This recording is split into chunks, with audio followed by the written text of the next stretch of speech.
What's the deal? What's the deal? Back again. PolitiKan the Podcast. We live every Wednesday night at 7 p.m. Pacific time, 7 p.m. Pacific Standard. So, NBA here, man. We got the MLB playoffs. We got college football jumping off. I mean, like the sports world is going crazy right now. Let me bring in the cast and let's get straight to these topics. What's the deal, fools? What up? Cracking. Yeah.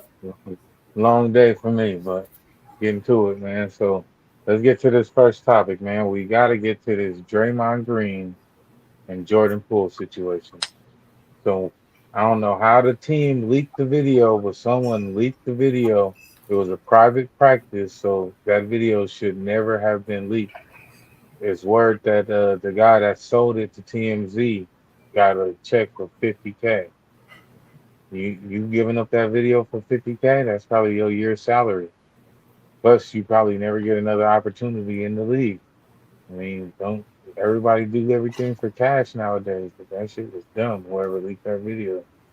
But this is gonna have a lasting effect on the team. Draymond Green took a personal leave. He was not suspended. He decided to leave the team for a little bit, saying that he was dealing with other personal matters. And now the team is not going to suspend him. He will be present for the last preseason game, and he will play opening night. So, what are y'all thoughts on this whole Draymond Green, Jordan Poole fight situation? And we can't even call it a fight because Draymond just punched on him. How y'all feel? Oh man. Uh, where do I fucking start? Um, Draymond Green, as you've seen in the video, instigated this whole thing. Draymond Green has a history of incidents, kicking niggas in the balls in games. And, when LeBron stepped over him, he swung at LeBron's balls with his arm and cost his team a championship by getting suspended that year. Now, not only was this a sucker move, because just in my opinion, why would you want to punch your brother, your teammate like that? Like he took a hard swing at him. He cocked back. He looked like he was trying to take his head off. So I don't know why you would want to punch your brother, your teammate like that over some words. Jordan Poole clearly pushed him off of him so he can get out his face, and Draymond just took a swing at him and tried to take his head off. So like, I don't see Draymond. He don't have no honor. Like I was the biggest Draymond defender.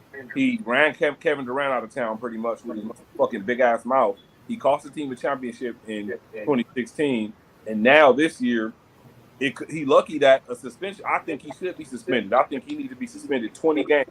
But what if he broke Jordan Poole's jaw or some lasting effect on Jordan Poole where he got to miss 2 months out the season? Now you putting your team in position in the deep West to fall behind because one of your main players are out, or both of your main players are out. So Draymond clearly is a selfish dude. I don't care what the matter is over. He shouldn't have he shouldn't have hit his teammate like that. He's a sucker. I think Golden State should trade him. I think the league should suspend him. And I wouldn't want Draymond no part of my team. Like, you a grown ass man. This is a standard. Cats that want to say, well, he put his hands on him first, or he pushed him. So this is one we want to teach the kids. We want to teach the kids every time somebody you get mad to punch on somebody. This is how we want to teach the kids. This is the example. This is a grown ass man. You got to control your anger, bro. You can't just punch on people because you get mad. You're setting a bad example for the kids. Period. Well, I'll have to jump in since he has segued into the kids part. So I think as a organization, they could possibly suspend them just because it was leaked and it seems like it's the right thing to do. Before it was leaked, which if I'm not mistaken, was a couple days, right? It didn't come out. It wasn't talked about. It was something that they kept in house because, I mean, who doesn't get into spats over whatever the situation or circumstance may have been? I talked about it a lot with some of the kids, like as far as the high school kids, and they were more shocked that Jordan Poole just pushed him the way he did because we didn't have any audio. So we don't know necessarily what was being said. But when you look at how Draymond left where he was and walked all the way over to him, you saw and knew what was coming as men. It's not like, you're in high school or in middle school and might not have gotten into little tips or scuffles or whatever and not know how to protect yourself. But for him to walk up and then he said whatever and he pushed him, like the way he came up, to me at least, no disrespect to anybody, Jordan Poole should have hit him the way he got hit, just because of how it looked. And at least that way they would have been throwing hands. Because I feel like no one's saying anything because that audio must be real deep. There must be some real depth to it. It might not be about his contract. It might not be about anything team related. It could have been personal. I mean, I don't know. But then the way he hit him, grabbed him. I mean, come on now, guys. Like, it's not in game. It's in practice. Right. You can only accept whatever the team gives them. You can't even have the league say anything unless they want to suspend him because of the image part. And if you do the image part, you have to borderline ban him. But like you said, Ronnie, it does look bad on the kids. But at the same time, I feel like Jordan Poole should not have sat back and just let him come up the way he did, because you have to feel that energy and know something's coming. And still, once again, nothing's said. So I don't want to give anybody too much like responsibility, but that was a cold 2-piece, but it wasn't a 2-piece. It was just a wing, no biscuit.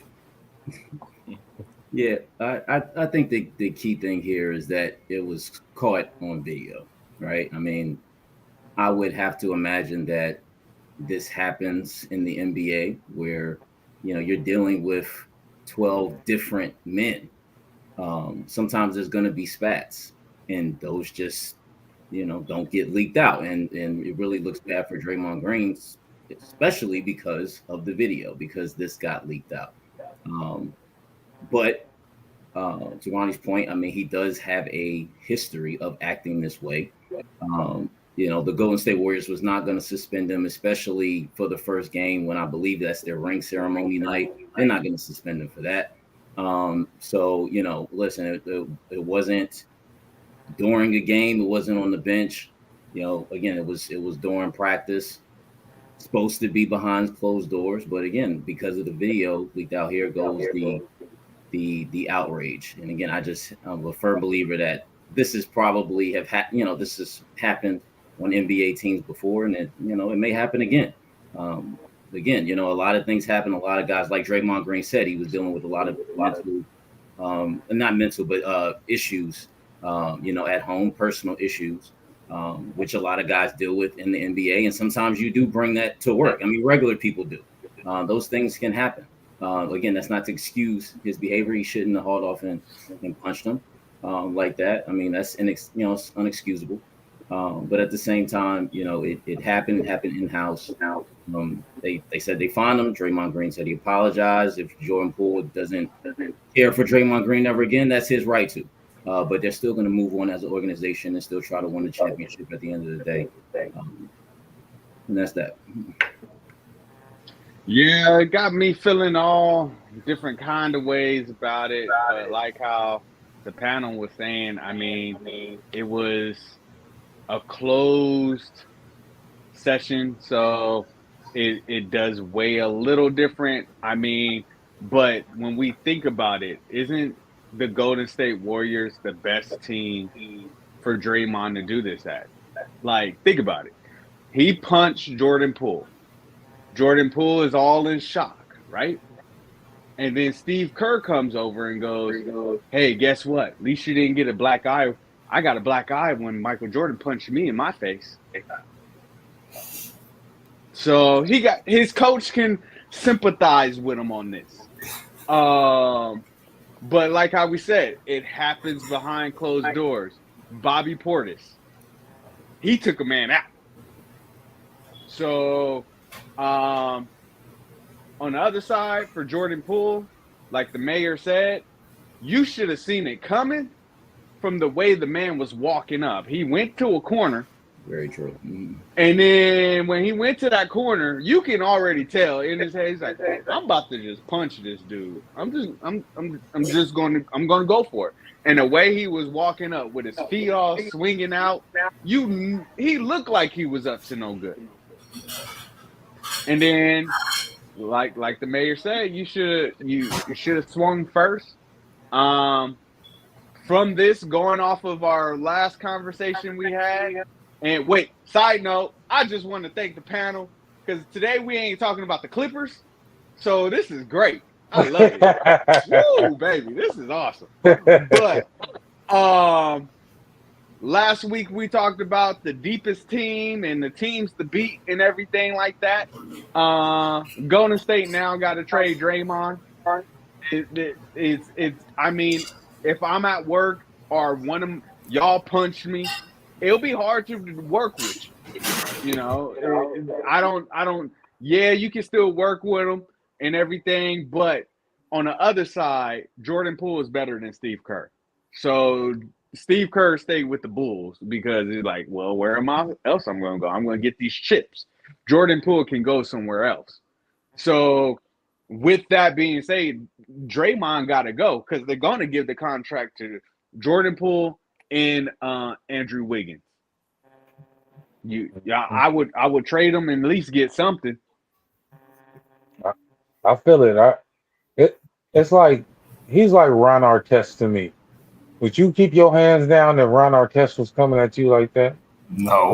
What the fuck? No. Nobody would. Like I'm saying. Ron Artest is really with the shits. Green is a punk. He got slapped up by Tristan Thompson and didn't do shit. Let's talk about that. When Tristan Thompson fired on him, gave him a 2-piece, and he didn't do a fucking thing. In the game, right? Hey, Ronnie, that was in the guy. game, right? No, that was at the club. Oh, that was yeah, you're right. He's a fake ass tough guy. He's a bully. You want to punch a smaller man like that? That's why I don't. And buy that's that. why, and you can see how he grabbed him right after he swung. Like, I'm hitting you, and then I'm gonna make sure you can't retaliate. So that's where I'm thinking, like, you see it, just like for that split second when basketball kind of turns off and just being a man standing there turns on. It's like, oh, you coming at me? I might just tackle you because you bigger, or you know what I'm saying, like something. I just felt like it was kind of oh, wow. Did you see how he just got knocked out? Like, dude, you're not supposed to just get knocked out like that. Like, but on the other side of it, on the other side of it, we got to also think, like, if it's in the streets, we like, yo, why is this dude walking up to me like that? Right. He's in a private practice. No, but look. But we don't remember the video. You The gotta video doesn't give us any audio, right? And you can see by the whole demeanor of everyone in the gym that only those two were engaged. Didn't even see like the basketball was moving, if you feel what I'm saying. Like I didn't see a Steph or a Clay shooting. I didn't see none of that. You saw Draymond Draymond over here, and you have Poole way off in the back. So it's like, okay, it's going back and forth, but we don't know what was said, right? We don't know, and no one will say what was said. Because if it was about the money, for example, what if Poole had said something to Draymond on some sidebar stuff? Like, oh, I got my bag before you. Like, you might have got the bag when you guys were first getting the chips, but I just got one and I got a better. But even talking about the bag right over that. No. I'm not saying that at all. I'm just saying because we're giving Draymond being aggressive. It only would make sense that if you say anything to him, he's just going to black out and just say, "Let's throw him." You see, so that's what happens with the old heads, man. When the young niggas start to cook them, put them in the blender, they can't take them words. They want to fire off. They want to tee off and do that shit. Exactly. Draymond just looked like the bigger old head, and the young niggas was probably cooking them. And then you got to talking shit, and then the young niggas start trying to cook you in that too. So you want to haul off and hit them. I mean, it is what it is, man. Father Time has been defeated by no one, and you're getting old, man. It's not your team no more. You can raw, but your numbers are down. You've been looking for this contract extension. After this year, you got a player option, so you can opt in. But I say you opt out of that, and you go somewhere and just start the next phase of your career. Because if you opt in, they're going to trade you by the trade deadline, and you're not going to have a say-so on where you go. So I say you opt out of that, you go to free agency, and you decide your future, man. And speaking of new careers in the bag, $50K is not worth losing your job. No, what? But with the damn team, with the championship team, you just lost your job. Retarded, man. I hope he wasn't black, man. That's all I Plan. I hope he wasn't black. Right. Yeah, so Let's get to this Eastern Conference news, man. So James Harden, he got fat in Houston, then he forced his way to Brooklyn, and then he forced his way to Philadelphia, and now fat James Harden is no more, as he is reporting that he lost over 100 pounds during the offseason. Do y'all believe that James Harden lost all this weight and he's really back and really ready to go for this chip? Or do y'all think that he's just capping and, James Harden ain't really, is never going to win that championship that he's been seeking for so long? What's your thoughts on James Harden losing 100 pounds, and what does that do for Philadelphia's championship aspiration? Oh my God. I am so sick of James Harden. James Harden is capping, first of all. He didn't lose no goddamn 100 pounds. He's capping on that. But Harden, that's not the issue. You losing weight. So what? Like, we don't care if you're all the way in shape. You think James Harden, after all this time, is going to suddenly start just develop the playoff gene? The man has proved time and time again that he does not have what it takes in the playoffs. Every single year, I don't recall James Harden having one good playoff season. Not one. He has all these great regular seasons and, manipulating with fouls and averaging the 36 and getting the near triple-double average and 30-plus. But when the postseason happens, the man disappears. Game 7 against San Antonio at home. What did he do? He scored 10 points. You know what I'm saying? Against Golden State when they was up 3-2 when Chris Paul went down. He still was at home with a chance to close that series out, and he played terrible. James Harden is not a championship player, and Joel Embiid is a damn fool if he believes that James Harden is a missing piece to a championship, because he is not. The man doesn't play any defense. He's not getting any younger. You know what I'm saying? The league has figured his game out. James Harden will not win a championship. I don't care if he lost 300 pounds. I don't care if he gained 200 pounds of muscle. James Harden is not that guy, period. Hello, ladies and gentlemen. This episode of Trivia, the question remains, is the James Harden rule still in effect? Yes, it is. Does it matter that he lost 100 pounds? No, it doesn't, because you know what? You know who else lost some weight? My boy Derrick Rose. My boy Derrick Rose is back down to his rookie weight. Huh? Is that going to do anything for the New York Knicks? Absolutely not. The Knicks are still going to be a play-in team. Now, my Chicago Bulls, that's a different subject. But, I mean, didn't Zion lose weight too? At least you can see Zion doing something in the preseason. Listening to Ready to Die, the Biggie album. Like, come on now. James Harden, like Ronnie said, you good in the we both got the beard. Yours is a little scruffy. Mine a little better than yours though. But you're there in the regular season, and then when it comes to the playoffs, it's just, where are you? Last time I watched really James Harden in the playoffs, he was getting cooked by the Minnesota Timberwolves, and they had D Rose. D Rose was cooking you in the playoffs. Like, you haven't been relevant since. So hopefully, no, I don't hope you do good this year, because then I need my Chicago Bulls to be higher. But it's all Cap. It's Cap. Oh, I got another cap on. He got more caps on than I do. Man,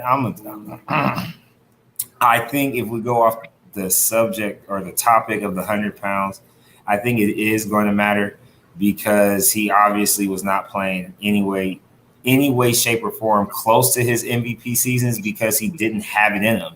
He couldn't run up and down the court. He couldn't play defense. He played worse defense than LeBron James, and LeBron James doesn't play defense. And I mean, if you look at the two pictures alone, I mean, maybe 60 pounds. I don't know about 100, but that's also the heaviest he's ever been in his life before forcing his way out to Brooklyn. So if you look at maybe the weight he was at Houston before he left, and then the weight he is now, it's a possibility maybe he lost 100 pounds. But then to go with what you guys have said already, yes, he's one of the best regular season players in NBA history. I don't think there's anyone that's had any better type of like regular season without even doing anything in the playoffs. I mean, like Chris Paul carried him. You know what I mean? Dwight Howard couldn't do it, but but this is something I think to what you were saying, y'all. The fact that like you're worried about them going far because it'll stop Chicago. There's nothing anyone can do to stop Joel Embiid right now.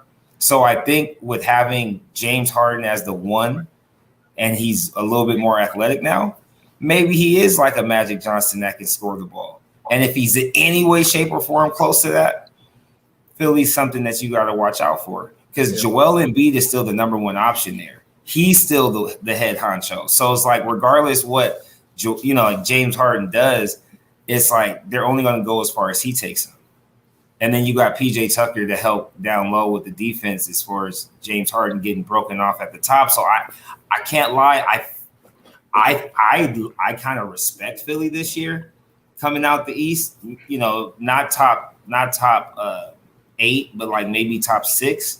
7. But you know, hey, whatever, Ronnie. I'm just telling you. I'm just telling you. I feel Philly got it. Through the Bucks. I know, but just if James Harden plays a hollow shell of himself any way, shape, or form before he left and went to Brooklyn, they have a fighting chance. And I'm just saying, Joel Embiid is probably the best leader he's had in the playoffs, other than KD and Westbrook. He hasn't had a chance because, like with CP3, he was defaulting. CP3 was defaulting to James Harden, and that's why they lost. He was trying too hard, and he got injured. Like. I'm just saying, guard life. I'm sorry. James Harden doesn't have to keep it up. My words. He's a bum. James Harden, he clearly lost all that weight, throughout the season. It wasn't just during the off season. And I mean, Philly. Listen, in the Eastern Conference, of course, we were just talking about this. You got the Bucks, of course, you got the Nets. But after that, Philly's in the mix. I mean, within the Celtics as well. And after that, Philly's in the mix with, Miami, with Chicago, possibly Atlanta might make some noise. Philly's in that mix because primarily of having a Joel Embiid and a James Harden. So, I mean, in the regular season, it doesn't matter. Yeah. But the biggest concern to me is their head coach. Doc Rivers has got to get it done. He hasn't gotten it done since he was in Boston. So, it's really, it's really on him at this point. Mm-hmm. Rivers is the most overrated coach ever, by the way. Yeah, Doc Rivers is not. Hey, that's coaching some of the most overrated teams, Clippers. I don't know. I do like Philly's team this year with the addition of PJ Tucker. They got Montrezl Harrell over there. Yeah. The spark off the bush. They still got Maxey over there. What's the dude that looked like J. Cole? What's his name? Tobias Harris. Tobias Harris. They got J. Cole over there. So they got a solid team with the Harrell and the PJ Tucker. They really brought some energy, some defense. So I think that they. But don't forget with Doc Rivers. All it is with him is like he's not Nate McMillan. You know what I mean? He's one of the old school players that is a coach, right? And given all the social injustice we've endured for so long, he speaks about it, right? So they keep him around wherever there's troubled black players, as if he's supposed to help humble them in their demeanor, or if they're going through something, he could mentor and not so much coach them on the court, but coach them off the court. Because when you see him on social media, all of his clips are about him talking to a player that reporters say are controversial or has a problem with a specific person. Like when you saw the one with him talking to Maxey, telling him, oh, well, it doesn't matter who has the ball. Who is the who? James Harden, but you're not going to say James Harden because you're aware that you're being mic'd. So it's like, oh, well, it doesn't matter who has the ball. When you have it, do you. If you want to call a play that's for yourself, do it. Like giving him all this crazy encouragement and all this positivity. But why? Because Philly's Philly. And if Philly's doing good, it makes a lot of people happy, not just the players on the court. You know what I mean? Like within some type of conspiracy theory, but you know what I mean? He's just, I don't want to say he's a jigaboo coach, but like, let's not forget his daughter was the one who got cheated on with somebody's superstar of their franchise, but I'm not going to go there. Is that right? That's what you I'm want? not going there. I'm not going there. I didn't go there. That's what you want? No, I'm not on that. I didn't go there. I'm so sorry. I don't know. Are we talking about the Clippers? I did not even insinuate. I wasn't even insinuating anything like that. I don't even know what you're talking about. I was talking about Blake Griffin. I was talking about Blake Griffin and the Brooklyn Nets. But I agree, man. Doc Rivers is not it. Daryl Morey just has some type of infatuation with James Harden, where no matter where he goes, he brings James Harden. And D'Antoni has a some type of infatuation with James Harden, where they think that they're gonna capture this. And when they had PJ Tucker over there in Houston with that little squad, they felt like that was the time. So they keep trying to recapture that moment wherever they're going. And I don't think that it's gonna work out the way they're trying to, like James Harden. He's gonna prove in them clutch moments that he ain't him, because he already showed us that. And until he shows us something different, I mean, that's what it is. But Embiid's about to get robbed again. But let's get to this football, man. So we got to get over to Philadelphia football, because Philadelphia is 5-0 and they are facing the Cowboys. Now the Cowboys have been on a 4-game win streak with Cooper Rush. Dak Prescott got injured in week 1 against the 49ers, broke his thumb, and now he has been out for 4 games. Cooper Rush is now 4-0 in those starts. He hasn't been like shining, but he has been very efficient. He has not turned the ball over. They've been like running the ball, controlling the time, and playing good defense, kind of like how the Ravens did with Trent Dilfer. So if he goes into Philadelphia and beats this 5-0 hot Eagles team on Sunday, do y'all see that, like, is there a quarterback controversy? Would you stop the hot hand and put a freshly off injury Dak Prescott right back in the fire after a 5-0 start with Cooper Rush? Or do you ride the hot hand for the rest of the season? Is there a quarterback controversy in Dallas? And if Cooper Rush wins this game against a Super Bowl favorite right now, Philadelphia Eagles, how can you take him out of the game for Dak Prescott after that moment? I got to go first on this one. I got to speak as if I'm Jerry Jones. Dak Prescott is our number 1 quarterback. And he will be the number 1 quarterback every time he's available to start any game. Rush or whatever is our backup quarterback, and he's doing exactly what he's supposed to do. Win us football games. That's all that matters. Here in Cowboy Nation, we win a few games and then we lose a lot, and everyone gets upset, but we're still America's number 1 team. That's just what it is. Like, Cooper Rush is playing fantastic, and he's probably going to get a deal and go somewhere else next season, because no one's going to replace Dak Prescott in Dallas. Like, it was Tony Romo. Now it's Dak's team. Is going to be that for the next 5 to 10 years. Like, I don't even have anything else to say about it. Like, he's a great quarterback right now. He's leading his team to a 4-0 start. Like, well, for himself, he has a 4-0 start as the starting quarterback. But so what? That's what he's supposed to do. You're in the NFL. It doesn't matter how great the stats are. You're supposed to get a good winning streak, get your minutes in, get your reps in, and give yourself a fighting chance to get money. Dak's got his money. When he's ready to play, they're going to put him back in the game. I'm sorry. Ladies and gentlemen, I want to talk bird to bird to star. You know what I'm saying? Bird, Philly, bird. Okay, so Philly had a similar situation that happened, right? And their backup quarterback came in, and he did his job. And he did his job very well. Now, correct me if I'm wrong, didn't Philly go back to their original quarterback instead of sticking with the backup quarterback?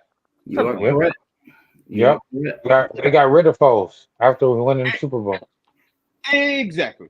They got rid of the man that was the hot hand. And from there, Philly didn't do good until they're doing good now, right? It's going to be the similar situation with the Cowboys. Yes, you're paying the guy the money. Yes, Jerry, we get that. But why are you going to stop the hot hand? If the hot hand is going to lead you closer to the Super Bowl, then ride the hot hand. Ride the hot hand till the hot hand ain't hot anymore. Maybe he going into this week, Philly put a smacking on him, and then you can go, okay, Dak is our guy. But until then, take the page out of the other bird, which was Philly, and don't put your star quarterback back in, and it's going to mess you up. Because obviously your star quarterback hasn't gave you anything yet. Anything at all. That's the Seahawk talking. Yeah. First of all, fly Eagles fly. All right. Eagles fan. All day, every day since 1999. I hope we go out here and represent. But to answer the question, if Cooper Rush comes into Philly, into Lincoln Financial Field, and beats the 5-0 Eagles, yes, I do believe he should remain as the starter. As Yacht, educated us on, what happened in Philly with Wentz and Nick Foles, it would be a similar situation potentially, because to be fair, Dak wasn't playing all that well, especially within that first game. Now, again, he has a larger body of work. He has gotten them to the playoffs. He has gotten them to a 13-3 record, I believe, twice, if I'm not mistaken. So he has put in the work. That's why he has the money. But at the same time, you're Dallas. You're the Cowboys. You want to continue to win, I would imagine. And if this is the guy at the helm helping you do that, why would you want to mess that up? Again, especially going into Philly and possibly beating why would you want to? And if he plays well. Now, if he goes into Philly and y'all win because of your defense and he stinks up the place, he throws to him, then okay, well, yeah, then we might as well go back to that. But if he goes into Philly and plays well, and wins the game, it's hard to say that he shouldn't be the starter going forward. It's hard. I know you're paying Dak all that money, but if you're the Cowboys, you got to keep winning because, like y'all saying, they're the number one team. The star, all of that. You gotta keep winning if you're Dallas Cowboy fans. What you got, Ronnie? I think it's hard because where I'm gonna go with it. I always root for the black quarterbacks because they don't get fair treatment or fairly judged in the NFL. Black quarterbacks have got the worst rap in the NFL. We've had a lot of talented black quarterbacks that didn't have no offensive lines, but no one ever talks about that. It's just they can't win and they can't get it done and all this other bullshit. But you got bums like Vinny Testaverde and Matt Stafford before he went to the Rams. He wasn't doing shit. A lot of Trent Dilfer, a lot of these sorry quarterbacks that get passes, Brad Johnson, the pass, you know what I'm saying, the black quarterbacks. So, I feel sorry for Dak in that regard. With that being said, there was a situation with the New England Patriots when Tom Brady was drafted. He was a number 6th round or 7th round draft pick, and he was playing behind Drew Bledsoe. Drew Bledsoe was a very, very great quarterback at the time, and he went down. Tom Brady took over. New England started winning. So had they said, okay, Drew Bledsoe is our guy, we got to sit Tom. Does Tom Brady ever become Tom Brady? So, you know what I'm saying? Like, as much as I want to root for Dak, I know they got 200 million reasons why to put him on the field with all that bread they gave him. They gave him the bag. But at the same time, I think Dak should get up back on the field eventually, during the season, because I don't think he's not going to go 12-0 or 14-0. He's going to lose some games. Something's going to happen. So I think that's when you can kind of put Dak back in because he is your guy. You know what I'm saying? But if this dude does continue to win, you might have the next Tom Brady. So you can't interrupt that. And they're not going to pay 2 of these guys. So either they got to trade Dak, this dude wins the Super Bowl or has a deep playoff run, deeper than that, they got to make some decisions. But I wouldn't interrupt that because you could have the next Tom Brady on your hands. Not saying he's Tom Brady, but you could have that situation on your hands if you let it play out. That's kind of dope you said that though, Ronnie, because when you think about it, I hated that because that's why he beat the Raiders, and my Raiders suck every year because of Tom Brady. But you're not going to see that happen in Dallas. You're not going to see it happen in Dallas because Dallas isn't built for that. That's not what they're about. They get their one show pony and they ride it until their legs break, and then they get another one. And right now, Dax's thumb is not enough for them to change up everything that they put all of their money into, because that's like for him to have the title of the America's team's quarterback, and he's a black quarterback.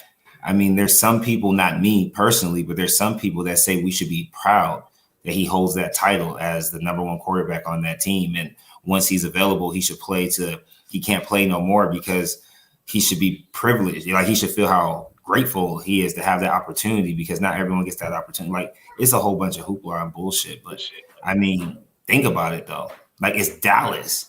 Like, he has custom Jordan cleats being made for him because he's Dak. Like, come on. He's going to sit there and chill until this man loses 2 games in a row, and he's sitting the bench for the rest of the season. Yeah, I don't think Dak got nothing to worry about. I mean, it's a bunch of hype, and it's good because we thought the Cowboys was dead. The moment that Dak got injured, we was like, and it's not even the end of game 1, and Cowboys season is over. That was the headlines. Twitter was going crazy. The Cowboys missed the playoffs again. They was going crazy, talking big shit. So I think that in that moment, with the world expecting you to fail, Cooper Rush definitely stepped up big time. And somebody's going to pay him somewhere else. But as far as Dallas, that job is sold up. They're going to get their return on investment, ROI.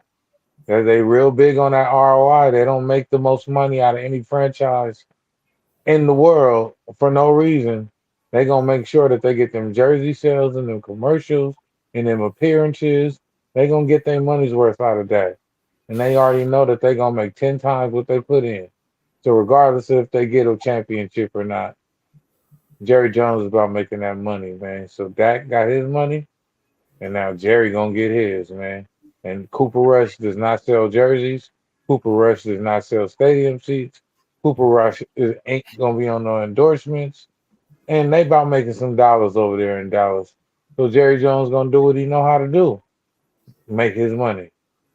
So let's get to... Go ahead.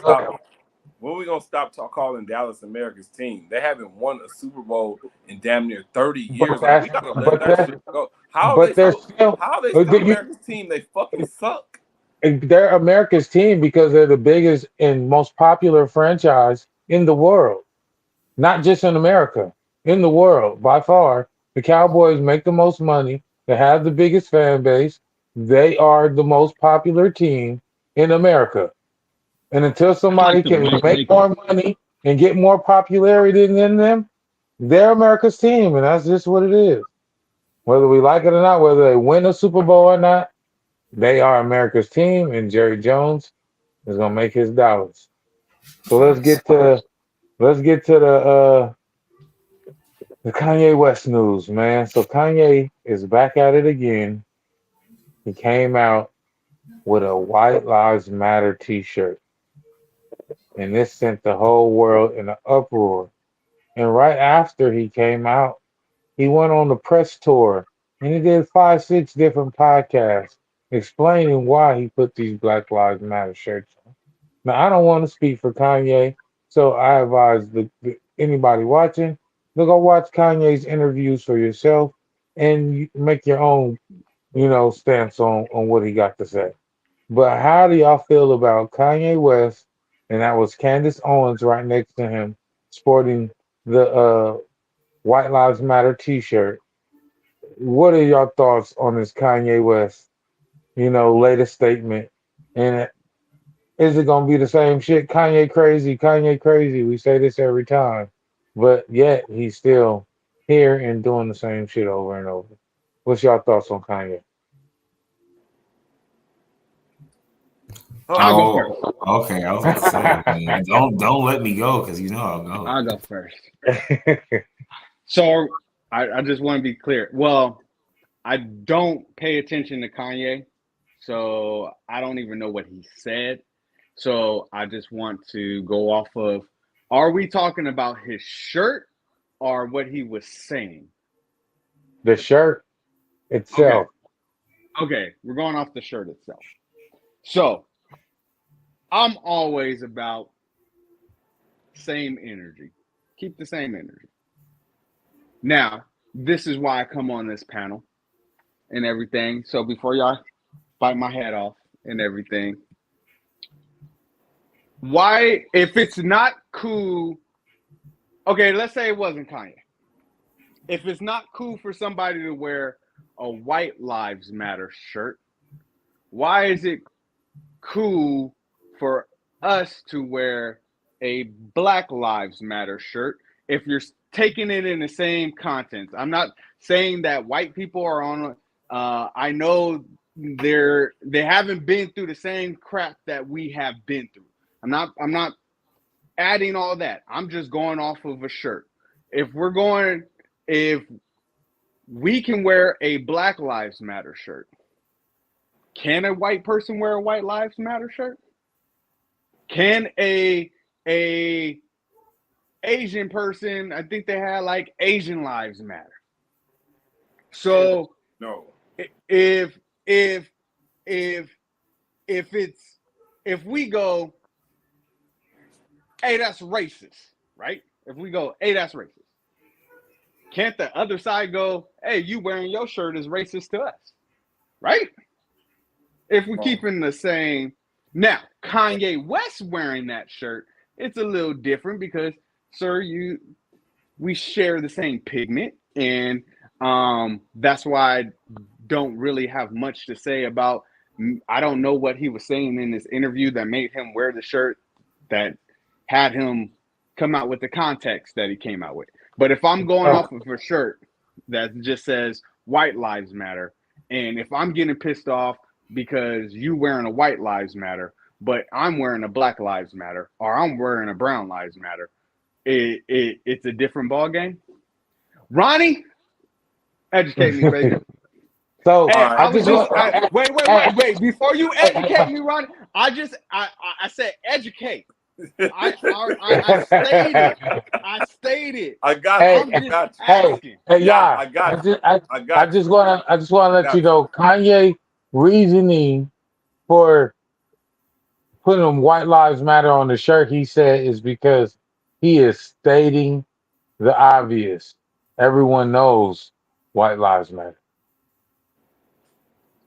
Go ahead, Ronnie. All right. Let me address what my boy Yah said real quick. The reason why it's not the same thing as a white person wearing a White Lives Matter shirt, people forget. People get caught up in the organization Black Lives Matter and not the term Black Lives Matter. Right. The term Black Lives Matter was thought of because Black lives do not matter in America. White people cannot say the same thing by statistic. Why do we fill up 12% of the country, yet we fill 40% of the prison population? You mean to tell me that Black people by genetics are the criminals of the country? Or is there a bias? How do we fill up 12% of the country and 40% of the prison system? You know what I'm saying? Why is the killings by policemen anywhere close to the killings of white people when white people fill up 66% of the country? The numbers should not be close because we fill up way less of the country. So the point of the Black Lives Matter statement is to say that Black lives matter, because they clearly fucking don't. The police are not prosecuted for all of these murdering all these unarmed Black children. The Michael Browns, the Tamir Rices, these are fucking children. Sandra Bland's women. The lady that got killed, the new lady that got killed on video lately, where the police was wrestling with her and he got up off of her, backed up off of her, and shot her 5 times. He didn't get prosecuted. So that's the whole point to saying Black Lives Matter, to tell y'all, hey, Black Lives Matter, because they clearly don't in America. So no, and as far as Kanye West, bro, I know Kanye is a genius. He's a genius musically. He's a smart dude. But you can't be doing dumbass shit like that, bro. Like that is, and you're standing with Candace Owens, the biggest fucking coon out there. Like you can't stand side by side and expect good context and expect people to take something good out of that when you're standing next to the biggest coon in the black race. Like you can't do that, bro. Like that is dumb as hell. Like Kanye, I'm so sick of Kanye West because 1 minute he's so pro-black when he first came out, it was let's on his college dropout, he was talking about all type of systemic racism. And now that he's rich and a billionaire, he's changing his tune to slavery is a choice to white lives matter. Fuck Kanye, man. Kanye is full of shit. Kanye's full of shit, and he needs to be quieted down because he is sending the wrong message, bro. You need to get your brain up and get smarter and figure out a better way to convey your message because that ain't it, bro. I appreciate it, Ronnie. No doubt. Yeah. Plain and simple. This is what Kanye wants, right? He needs that attention. He needs that clout, so to speak, right? And wearing a White Lives Matter shirt alongside Candace Owens is going to get you that, especially I believe they were at Fashion Week in Paris or something like that. Something was going on over there. So, this is what he wants. He wants attention for himself. He does not, as he said, George Bush doesn't care about black people. Neither does he. But he needs to understand that he's still a black man. And I believe today, I think one of his banks for Yeezy or something like that, they closed his bank accounts. And now he's banned from speaking on social media as far as Twitter and Instagram. Those are the same, white people shutting you down that you're saying, white lives matter. And like to Ronnie's point, it's about the message with Black Lives Matter. It's about the message that black lives do not matter in the United States with 3 Ks, America, plain and simple.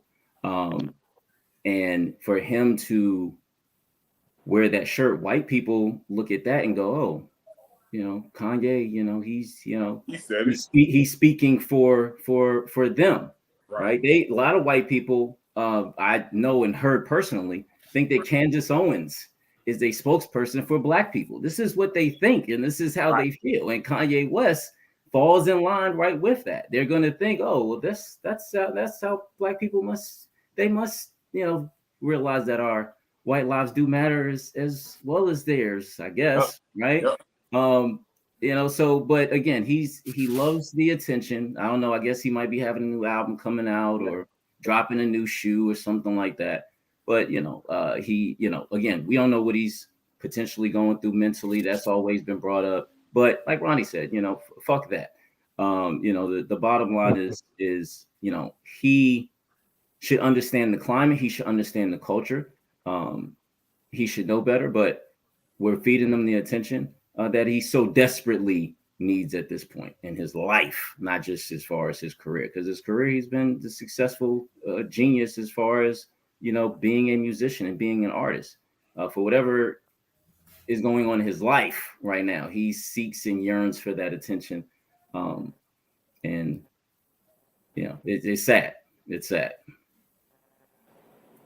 So I watched the video and I watched the interview, and what I took from it to go with the t-shirt is that he's basically coming at everyone with that not so much the college dropout energy, but more or less like the like graduation energy, where it was like everyone knew what was coming, but they didn't know what type of beats it was going to be. You knew he was going to have features, but how many features? You just knew that Kanye was going to pull something crazy out of his hat, and it was going to shake up the world.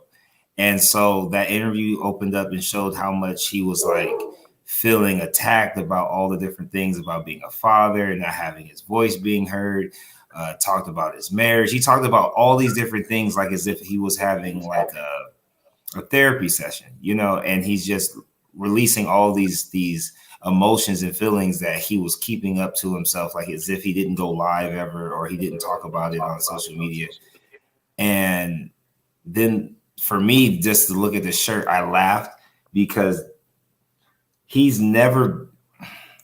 I don't know how to put it, but it's like he's never done anything that made sense.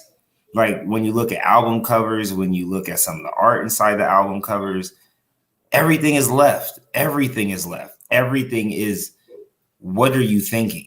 And I guarantee you by Christmas time, something within this whole White Lives Matter t-shirt during Fashion Week is going to spring something on the NBA court or on the runway for somebody else where they're like, oh yeah, this was inspired by Kanye. And then he's going to look at us and do some stupid meme as a post going, see, what was I saying? What did I tell you before it happened?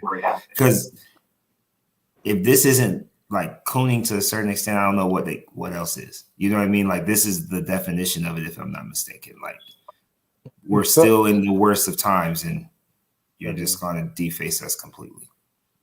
Yeah. And not care. So what I deduced from it, I watched couple of his interviews. And in one interview, he mentioned that he was scared to let people know that he was a Trump supporter. Then in another interview, he talks about he will be president of the United States, and that he's still considering his 2024 run. And then he's over here with Candace Owens, which is an avid Trump supporter, and everyone knows that she's a Trump supporter. She screams Trump's name from the top of her lungs. So now you have two Trump supporters wearing a White Lives Matter shirt 2 years before an election run, when Kanye had his name on the ballot the last time for vice president, and you got Trump over there. I wouldn't be surprised if Kanye run with Trump as his vice president. But it's not boom, even boom. It's not even about Trump too, though. For Kanye though. That's a great point, but it's not even about they're saying they just they love white lives. Look, Cameron, think about this. If he's not just saying he loves white lives, what if he's just basically throwing out the fact that I'm at this tax bracket that I don't care, so I can speak this. You know what I mean? Like I can speak this freely, saying that this is this and that is that. He doesn't care. Go ahead. Yeah, my bad. Boom. I got the point down. This came to my head. Correct me if I'm wrong, but if Kanye West and Candace Owens is wearing a White Lives Matter shirt, right? Mm-hmm. They're both wearing that. Is this I want to be 100% sure because I know this goes into your next segment. Is this the same Candace Owens that's coming out saying that Black Lives Matter stole 80 million? Same. Exactly. So you see the whole picture. It's more of a publicity stunt where it's to promote her Black Lives Matter stealing 80 million. It's all politics. It's entertainment politics right now. So what happened? But at the same time, you stealing 80 million, but Brett Favre stealing and you ain't coming out with nothing. So let me break this down. George Soros is the one that backed Black Lives Matter. George Soros is the same one that is a big donor to the Democratic Party. So basically one of the Democratic Party's main funders was the funding of Black Lives Matter. So what they're going to do is they're going to deface the Black Lives Matter movement, which is defacing the head of the snake of the Democratic Party, because that's the movement that got Joe Biden in the seat in the first place. That's why he got the vice president that he got. That's why he made a COVID task force and named a black lady the head of it. This is why they're doing all this and giving us these POTUS positions to play to make it look good. So what are the Republicans doing? They're doing the same thing. And this is why I say with Kanye, this has to be a political thing. He's really going into politics and he's aligning himself with these Republicans, and the Republican Party is split. So he's clearly aligning himself with the Trump side of the Republican Party. And if he's saying when he said he's still considering his run for president for 2024, but even if he don't run for 2024, he will be president of the United States of America. What I heard when I heard that, I already see what he on. He gonna be a vice president for Trump or somebody, and then after that, he's gonna use that to try to springboard a campaign to get himself the presidency. Like Joe did. If Kanye West thinks he's going to be the vice president to Donald Trump, he is a fool. Now, Mike Pence already came out and said that he might run and throw his name in a hat, and that he might run against Trump. So Trump doesn't have a vice president, so he would have to choose. So what's the difference between Trump choosing Kanye and Biden choosing what's her name? Trump is a user, though. Trump's going to use Kanye as much as he can. He is not going to allow that black man to serve as his, because again, remember, that is still how he sees us. This it. This it right here. Yeah, but what's the oldest saying? Well, one of the oldest sayings: keep your friends close and your enemies closer. So if he brought in the most loving black man, right? The most Caucasian loving black man in America. You know what I mean? And you bring him in front of everybody. It's not like he's going to be on some Draymond Jordan Poole behind the scenes type shit. He's going to be on full-fledged camera 120% of the time. There'll be nothing. And then if Kanye messes up, then what? He gave him a chance. Man, so speaking of the next topic, man, so I just want to play this trailer for you. Murdoch, can you cue up that video, man? Play this trailer, man. Candace Owens is dropping a documentary about Black Lives Matter. Released their 990 IRS filings. They collected $80 million. Where is that money? It's not here. Everything looks worse than it was. Where have you seen that money impacted throughout the city? So my producer just sent me a link. It is just shocking to me because of how much money was raised to think that where he lives, the bills weren't being covered.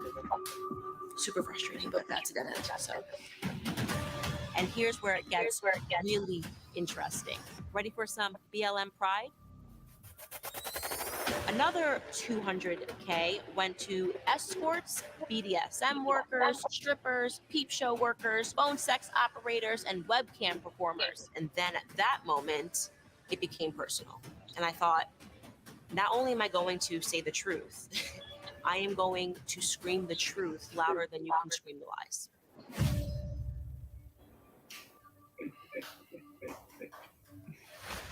Is it personal because she's transgender? It's personal because she's black, and this black organization frauded the people out of a movement that was supposed to represent the people, and they just took the money and bought BDSM workers and transgender whorehouses and all this other stuff that's what she's alleging. And this is the information that she's proposing that she's going to unleash in her documentary. What are y'all thoughts on this? How much did Brett Favre steal? 77 million. Is he gonna get a documentary on what he's done? No. You know, they ain't gonna come out and say Brett Favre stole 77 million. And not only did he build a volleyball, but he bought transgenders and whatnot. After getting educated by the panel and everything like that, that's why I always ask the question and listen.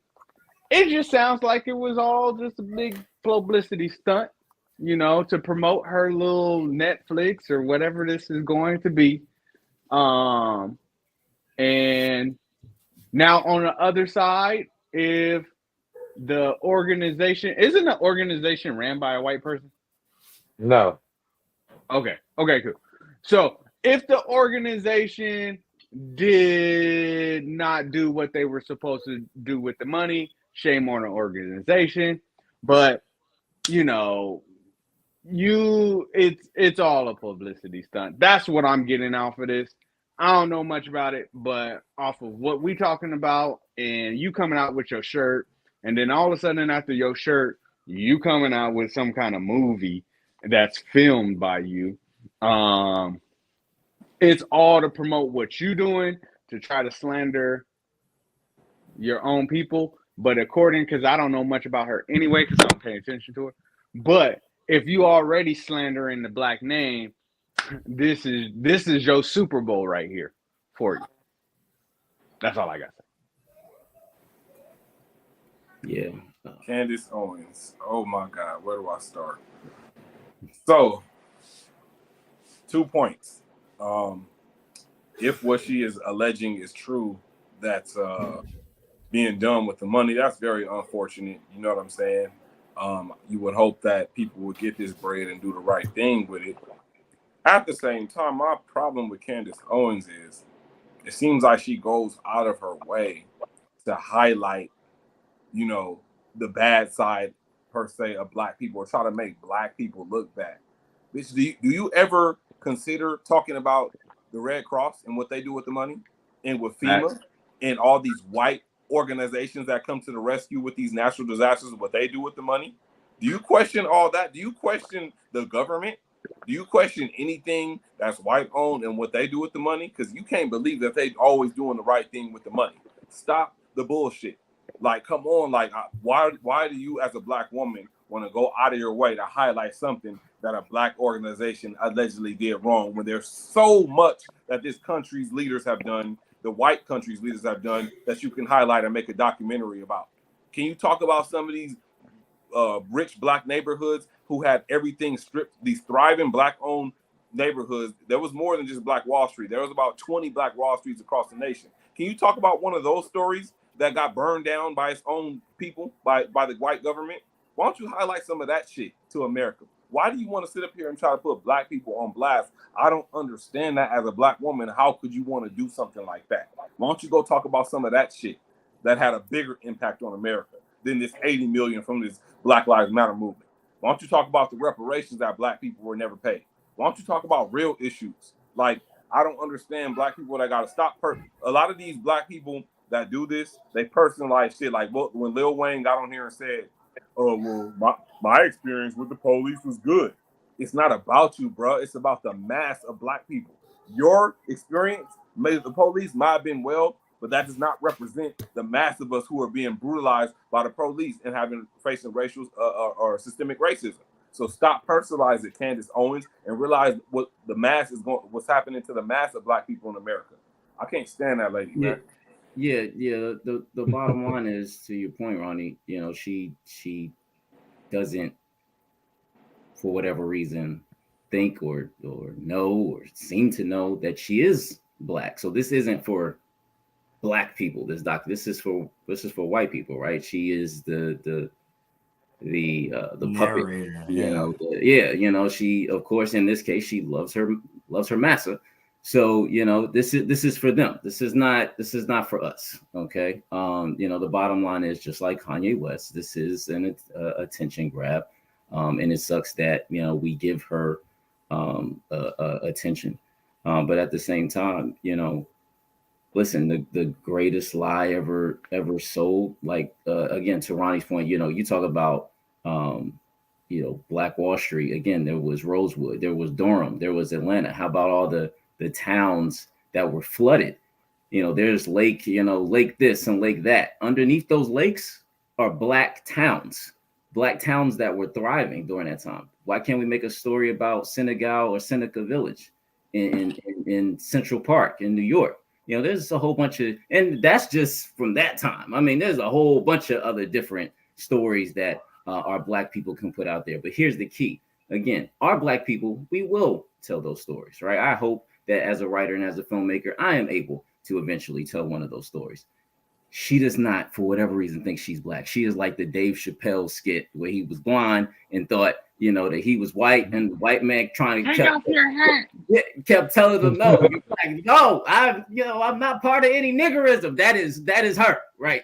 That is her, straight up. Okay, so the bottom line is, but overall, this is about attention. And again, who is she? I got one for you. Who is she? What does she do? I got Who one. Is she? other than attracting this attention that she is so for her massa and so against black women, and did you not come from a black woman? I got you, Amrock. I'm ready. I got you. You ready for this? I only know her name, and you guys are gonna be very disappointed in me. Y'all the most, because he knows how little time I have to myself. I play 2K. Okay, I play 2K. I play 2K a lot. Why is Candace Owens one of the 3 interviewers, or I'm sorry, 3 reporters on the game that you can choose from? And I only recognized her name because of how much I played. And right now, that's why I waited to be last to talk, where I'm normally excited to say something about the topic. I sat back and I'm having a mind fuck. Like, you're telling me this is the same chick from the video game? You know what I'm saying? Like to see her on that video and to watch the trailer for the first time, right? For it to be Black Lives Matter, and you're supposed to be standing up for all the things that, had to do with that movement, that had to do with us. Why was her hair straight and laid? Where not very many people have been rocking that whole, like, I'm trying to be politically correct type of image anymore. Like, if you're going to do anything, like, yeah, Michelle Obama did it, but there's multiple times where she wanted to rock her natural hair to show that she had solidarity. Not to say that was a ploy, but this would have been the best opportunity for her to jigaboo. This would have been the best opportunity for her to go, oh, yeah, I'm black for Black Lives Matter, and she didn't. Then to watch her walk around and be upset and angry at the things that were going on, it just felt so staged. It felt so like, I'm going to do something right about this, because there's no way this is how things are going. Not on my watch. Like, literally, and she said it just like that, like Robin Hood or something like that. Like, she was on a really just swoop in there and save us all, because she caught the culprits, and she caught them red-handed. But then at the same time, I thought about this too. I'm like, well, why would she care about any of the 5 of us when we're not the ones that care about her content that she's creating? We don't care about the stories that she's writing. We don't care about any of the things that she does. The people that she's targeting the story for, the people that she cares about, because they entertain her. We say, oh, well, she must not identify as black. What if she's tired of going through all the things that all the black women are saying they're tired of going through? And she finally made it to the status where she's like, well, I'm not going through A, B, C, D, and now I'm good with just being who I am now and not looking back at where I came from. And I'm not saying that's an okay mindset, but it just seems more or less like that than anything else. Like, I'm not on the field, I'm in the house, y'all can stay outside. But I going off of what you said, because this is my first, I didn't even know who she was. Like, tell y'all the truth, I didn't know who she was. My first time seeing her was that video. I didn't know who the chick was, right? But going off of what everybody's saying and how she doesn't defend black people at all, right? If you don't defend black people at all, and you always bashing back black people, if you go off of your video, all you doing is acting. Because how are you going to be upset if you don't even defend black people in your everyday life, right? It'll be the same thing as me coming out with a Laker documentary, and I'm coming out with a Laker documentary, and I'm mad. Ooh, I'm so upset that the Lakers didn't make the playoffs. It won't be like, y'all, you don't even like the Lakers, right? You always talk bad about the Lakers. So same thing of, if you always talking bad about something, why would you be upset that things aren't going right in that community if you one of the main ones that don't pay attention to that community? Great point. That's what I got off of it. And this is why we got to pay attention to politics, because this whole thing is just a political play, man. Everybody is jockeying for power to see what's going on with this 2024 election. Joe Biden just came out and said, he just had a quote, I think it was yesterday, where he said, yeah, everything that I've done, the people love. So Joe Biden feels like we love him. And everything he's doing, we love. And this gas price and everything that's going to shit, we just love everything Joe Biden is doing. That's what Joe Biden said to the world the other day. This is crazy. Like, they see Joe Biden is senile. He can't even read a teleprompter. He can't even find his own seat. He had COVID 5 times. When he had COVID, it took him 3 months to get over COVID. Then right after that, his wife got it. I'm like, man, I thought he was vaccinated. everything is a ploy, man, and this shit is all for this new election because Joe Biden is not going to be able to keep this seat, man. That seat is hot and it's warm as hell, and we know we don't want Trump back, but we know we don't want Biden back neither.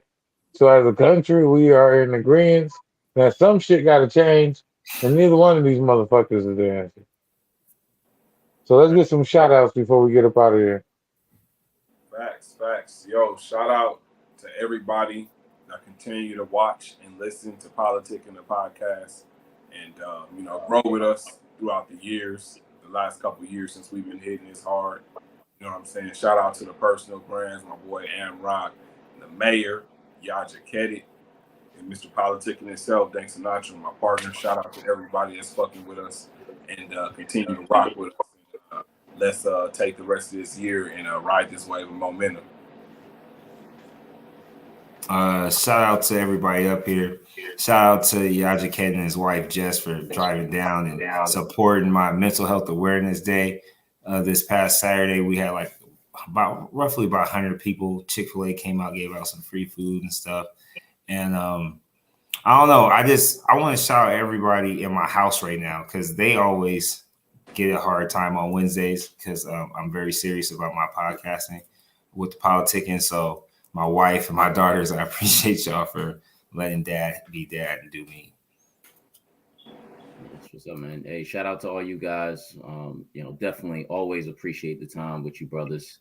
Blackwood's Creators, new posts should be dropping tomorrow. But again, shout out to PolitiKan, for doing this and continue to do this. Every Wednesday and just keeping this going. We need this. We need this, especially right now. We need, these type of conversations. So appreciate you guys as always. Amen to that. Shout out to all you brothers on here. Once again, I'm grateful for each and every one of you guys. I come on this podcast to get educated, and you guys always educate me. So anybody that is watching, you can learn, you can grow when you watch this podcast. I have learned, I have grown. Hey, Candace Owens, maybe you should watch this and you'll get a little more black in you. That ain't happening. Ain't no luck there. Man, I appreciate all y'all brothers, man, rocking with me, man. It's a rocky road. There's been a lot of ups and downs, everybody just trying to find a schedule, finding a time where we can all, carve out this hour, and continue to do this therapy, because this is therapeutic for me. A lot of this stuff is just conversations that, I go to work, I can't speak to nobody in this. The people in my personal life, they're not on this type of thought, on this level. So they're not open to conversations like this. So this forum is big for me because this is the stuff that I be into, and I'll be looking around like, does anybody see this shit? Does anybody know what's going on? Well, let me, and I don't want to come off preaching. So I don't want to preach to y'all. So, you know what I'm saying? Let's have a conversation. And I love having these conversations with y'all gentlemen. And I'm happy that I can always, try to pick topics where we can always, shed light on things that are going on that people aren't paying attention to. And that's because, everything is based off of algorithm now. And algorithm is to attract your target audience. And like we said multiple times, Kanye, we're not his target audience. Candace Owens, you guys never heard of her. You know why? Because we are not her target audience. And that's just the game, So America is a game to be played, man. It is a republic for which it stands, one nation, not under my God. And and I don't even know the rest because I ain't said it in so long. But man, they put you in the cage with a lion. Just because you don't try to eat the lion, I mean the lion ain't gonna try to eat you, man. PolitiKan the Podcast. We out here. Yes, sir. Yes, sir.